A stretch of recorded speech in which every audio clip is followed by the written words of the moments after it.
Hello दोस्तों, आप सभी का स्वागत है मेरे YouTube चैनल पे। आज की इस वीडियो में हम बात करने वाले हैं एयर इंडिया के बारे में। तो जैसे आप सभी को पता होगा, एयर इंडिया जिसको कि गवर्नमेंट बहुत सालों से बेचने का प्रयास कर रही थी, लेकिन उसको बेचने में सक्सेसफुल नहीं हो पा रही थी। फाइनली जो एयर इंडिया है उसको टाटा ग्रुप ने खरीद लिया है और टाटा ग्रुप इसके लिए 18,000 करोड़ रुपए गवर्नमेंट को पे करने वाली है। तो जो फाइनल रेस थी एयर इंडिया को खरीदने के लिए, इसमें दो बिडर थे मेनली। एक टाटा ग्रुप था और दूसरा जो अजय सिंह हैं जो कि स्पाइस जेट के प्रमोटर्स हैं, वो इस रेस में शामिल थे।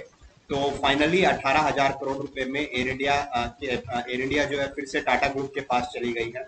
पहले भी ये एयरलाइन टाटा ग्रुप के पास ही थी। टाटा ग्रुप ने ही इस एयरलाइन को स्टार्ट किया था, जेआरडी टाटा ने इस एयरलाइन को स्टार्ट किया था और फिर इसको फर्दर नेशनलाइज कर दिया गया था। फिर इसको इंडियन एयरलाइंस कहा गया था और बाद में इसका नाम एयर इंडिया हो गया था। तो अब इसके मायने क्या है, इस चीज के क्या मायने हैं, एयर इंडिया का प्राइवेटाइजेशन हो जाना, इसके मायने क्या है? तो अब गवर्नमेंट ने जब इतना बड़ा स्टेप ले लिया है, एयर इंडिया को प्राइवेटाइज करने में आखिरकार वो सक्सेसफुल हुए हैं। तो इसके बाद जो जो पीएसयू जिन पीएसयू को प्राइवेटाइजेशन की लाइन में जो पीएसयू शामिल हैं, उनको प्राइवेट करना भी बहुत आसान होगा अब गवर्नमेंट के लिए। इसके आगे जो लाइन में जो प्राइवेटाइजेशन के लिए पीएसयूज हैं, उनमें सबसे बड़ा नाम बीपीसीएल का है, फिर शिपिंग कॉर्पोरेशन ऑफ इंडिया है। तो ऐसी तमाम जो आगे आने वाली पीएसयूज हैं, उनको प्राइवेटाइज करना अब गवर्नमेंट के लिए आसान हो जाएगा, क्योंकि जो इतने सालों से चली आ रही थी एयर इंडिया की एयर इंडिया प्राइवेटाइज नहीं हो रही है, उसको फाइनली गवर्नमेंट ने प्राइवेटाइज कर दिया है।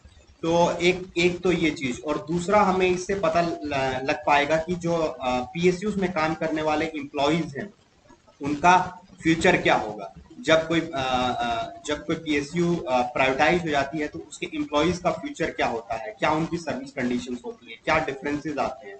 हालांकि गवर्नमेंट ने एम्प्लॉइज की कुछ डिमांड्स की, जो एयर इंडिया के कुछ एम्प्लॉइज की जो या एयर इंडिया के जो एम्प्लॉइज हैं, उन्होंने कुछ डिमांड रखी थी गवर्नमेंट के सामने प्राइवेटाइजेशन से पहले। उन डिमांड्स पे गवर्नमेंट ने कुछ डिमांड्स को माना है, जैसे कि जो पीएफ से रिलेटेड जो उनका प्रोविडेंट फंड है, उससे रिलेटेड डिमांड थी जिसको गवर्नमेंट ने मान लिया था।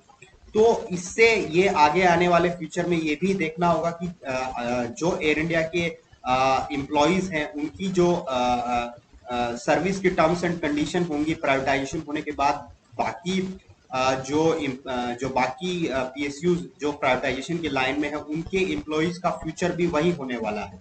तो एक तो चीज ये है। दूसरी बात, जब इसको एयर इंडिया ने खरीद लिया है तो उसके पास क्या क्या जाने वाला है। तो 18,000 करोड़ रुपए में एयर इंडिया को टाटा ग्रुप ने खरीदा है। तो इसके पास 127 एयरक्राफ्ट हैं, यानी कि जो एयर इंडिया है, इसके पास लगभग 127 एयरक्राफ्ट है और ये इंटरनेशनल मार्केट में इसका लगभग आधा शेयर है, यानी कि 50% कंट्रोल है इंटरनेशनल मार्केट में एयर इंडिया का, इंडियन एयरलाइंस की अगर बात करें तो। और इसके साथ गवर्नमेंट जो टाटा ग्रुप है, उसके पास ये सारे के सारे एयरक्राफ्ट चले जाएंगे और जो बहुत सारे रूट्स हैं वो चले जाएंगे। लेकिन इसके साथ साथ जो एयर इंडिया का डेप्ट है, जो कि बहुत बड़ा डेप्ट है, वो भी चला जाएगा टाटा ग्रुप के पास। और आपको इसके अलावा ये भी मालूम होना चाहिए कि जो टाटा ग्रुप है उसके स्टेक हैं एयर एशिया में 84% स्टेक हैं और विस्तारा में भी उसके स्टेक्स हैं। तो फिर टाटा ग्रुप के साथ भी ये देखने वाला होगा कि